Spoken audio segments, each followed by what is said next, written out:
Mulai, niente del campo, c'è dato io.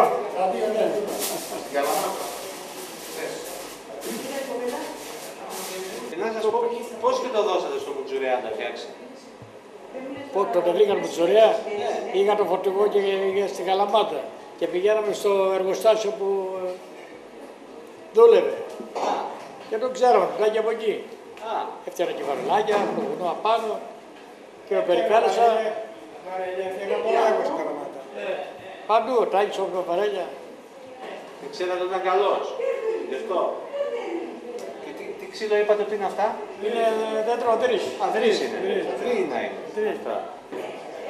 Τα άλλα από εκεί τα έχουν φτιάξει και αυτά ξεχωρίτες. Εκτός τα μικρά. Εκτός τα μικρά είναι όλα ξεχωρίτικα. Αυτά εδώ πέρα, τι τα έχουν φτιάξει, για πες. Με κουμαντέας, με ποιον δεν δούλευε ο κουμαντέας τότε? Μόνος ο κουμαντέας μόνος του πρέπει να έχει. Ο Αντωνέας με τον Λαμπρέα δουλεύανε μαζί. Ο κουμαντέας, αυτό τον Γιώργο Άκουλο έχω πάρει εγώ. Ο Κώστας Βυζερέα. Από το? Τον κύριο Άκουλο το έχω πάρει. Ναι. Το είχε ο κύριο Άκουλο, στην οποία τον Άκουλο, το κουμαντέας το είχε φτιάξει. Ο κουμαντέας μόνος του το είχε φτιάξει. Γιατί έβαζε και αμπάρες ο κουμαντέας. Και όλα και του Μπουσάκου τα ίδια έβαζε.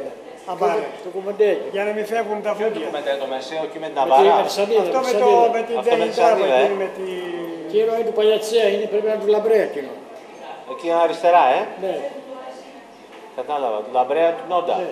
Και εκείνο εκεί πέρα το έχω πάρει από το Μαντάγαρι, είναι ζερβέικο αυτό. Ζερβέικο. Τώρα του Τάση ή του Γεία? Όχι, του Τάση. Δηλαδή για πότε μιλάμε τώρα? Για το 50-55. Μιλάμε για 50 χρόνια μιλάμε τώρα. Και είναι βαρέλια διαμάντια. Δεν πεθαίνουν ποτέ. Δεν να σας πω ένα ποίημα για τον Άγιο Παντελή. Για πέστε μας. Για να το βρω να δω.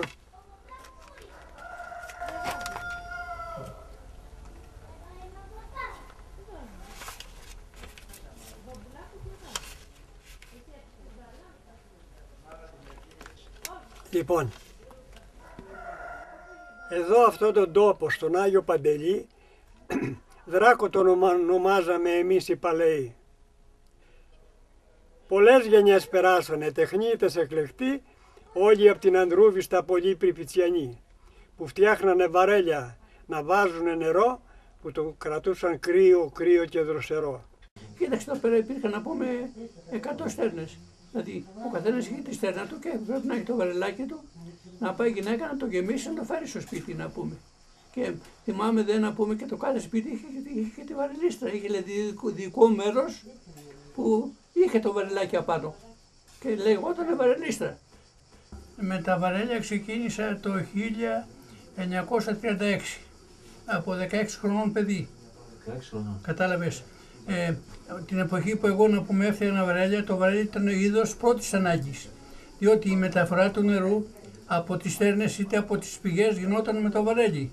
Και το βαρέλι ήταν δηλαδή είδος πρώτης ανάγκης να πούμε για να μπορεί ο κόσμος να ιδρεύεται. Λοιπόν, εν πάση περιπτώσει. Ο Νόντας ο Λαμπρέας, ο γενικός μαναγκός, ένα μέρος από την τέχνη του ήταν και τα βαρέλια, στα οποία όμως ήταν πολύ καλός τεχνίτης, ίσως ο καλύτερος. Είχε εργαστήριο στο Ξεχωρί. Είχε εργαστήριο εκεί που είναι η μάνα μου στην κάτω Ρούγα, αλλά υπήρχε και εργαστήριο εδώ από κάτω, στο κάτω μαγαζί, το οποίο ήταν από κάτω στο υπόγειο, αλλά ήταν σε μια κατάσταση όχι καλή, την είχε ο παππούς μου, γιατί και ο παππούς μου μαραγκός ήταν, ο Γεροσταύρος. Έτσι.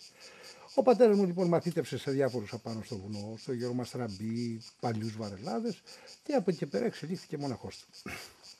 Σε ηλικία περίπου 15 χρόνων ήταν... Με το ζουμπά. Με το ζουμπά.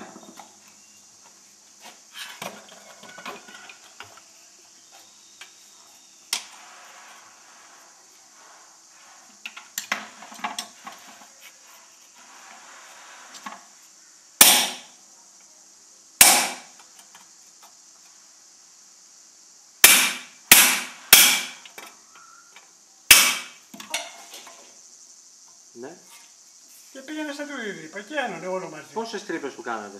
Ορίστε. Πόσες τρύπες κάνατε? Δύο τρύπες του κάναμε. Όπως είναι εδώ το καθομένο. Μάλιστα. 2 τρύπες για να δέσουμε.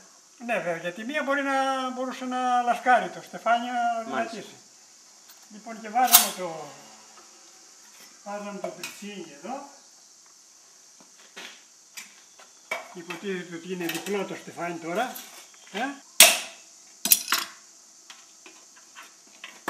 Βάζαμε πρώτα από εδώ.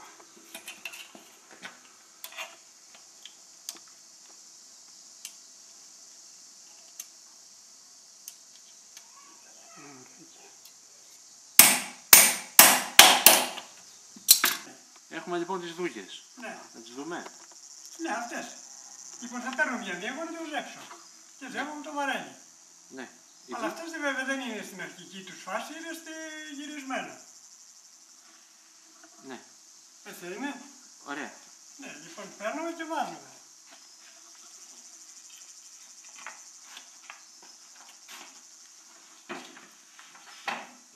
Αυτές λοιπόν είναι πλανισμένες δούγες. Αυτές είναι πλανισμένες οι δούγες, έτοιμες για να βάλουμε να ζέψουμε το βαρέλι.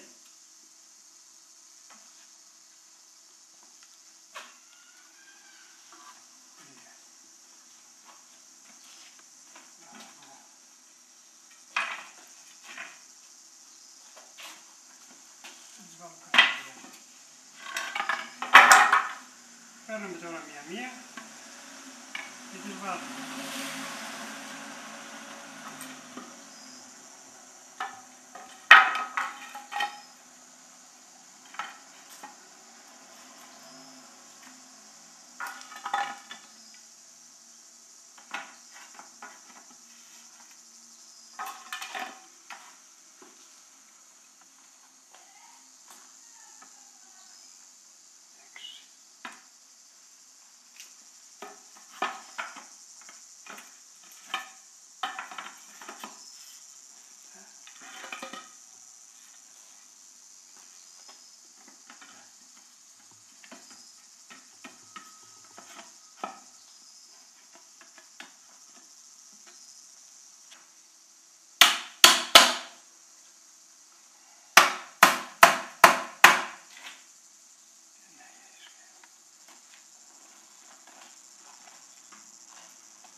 κάνει γιατί είναι κομμένη η δούγα και μας κάνει φασαρία. Μετά περνάτε τα στεφάνια. Λοιπόν, αφού το ζέψουμε,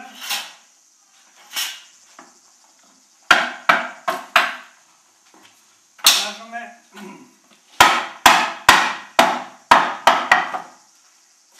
στο απάνω μέρος, το πλήρωνε στο απάνω μέρος, το σφίγγουμε.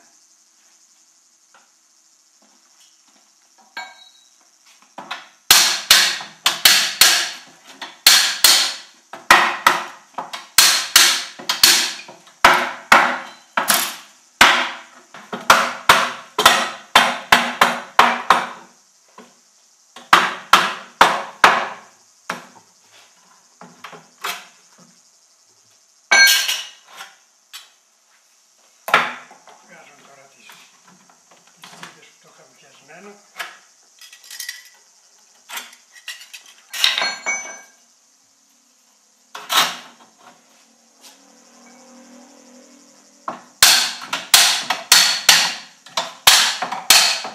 Αυτή τη μεριά το σφίγγουμε κανονικά και το φέρνουμε στη θέση απόλυτα.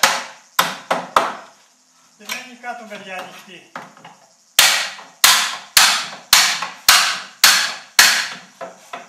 Που φτιάχνανε βαρέλια να βάζουν νερό που το κρατούσαν κρύο και δροσερό. Αλλάξαν οι συνθήκες του κόσμου στη ζωή, φτιάξαν υδραγωγεία και επήλθε παρακμή. Εμείς που θυμηθήκαμε εκείνη την εποχή και είμαστε τεχνίτες πολύ μας συγκινεί. Τα πιο καλά μας χρόνια τα δημιουργικά περάσαμε ευχάριστα κι ας ήταν φτωχά. Έως τον Αϊ Δημήτρη και μέχρι τα μουζιά δουλεύανε τεχνίτες με κέφι και χαρά. Είχαμε και παρέα από όλα τα χωριά, από τη Λακεδαίμονα περνούσαμε καλά. Χιλιάδες μαζευόμαστε με όλα τα καλά, με όλα τα αγαθά. Ερχόταν οι αρνιώτες με τη μαναβική, μαχλάδια και σταφύλια με το ζεστό ψωμί. Μέχρι εφημερίδα το μαύρο τους κρασί. Τα φέρναν με τα πόδια πάνω στα ζωντανά που τα είχαν στολισμένα με ωραία λεμαριά. Γεμάτοι κουδουνάκια που χτύπαγαν γλυκά. Είχαμε και τα ψάρια φρέσκα νυχτερινά, κρέατα και κοτόπουλα, γάλατα και τυριά και τα καρπουζοπέπονα όλα ήταν εκλεκτά. Τίποτα δεν μας έλειπε. Πολλά τα μαγαζιά που φτιάχνανε μεζέδες από σηκωταριά. Μέχρι και φιστικάδες τα απογευματινά. Και πιο καλά απ' όλα η καθαρή καρδιά που είχε ο κόσμος όλος και ζούσαμε αγνά. Πού είναι τα χρόνια εκείνα τα προπολεμικά, ας ευχηθούμε όλοι να έρθουν ξανά.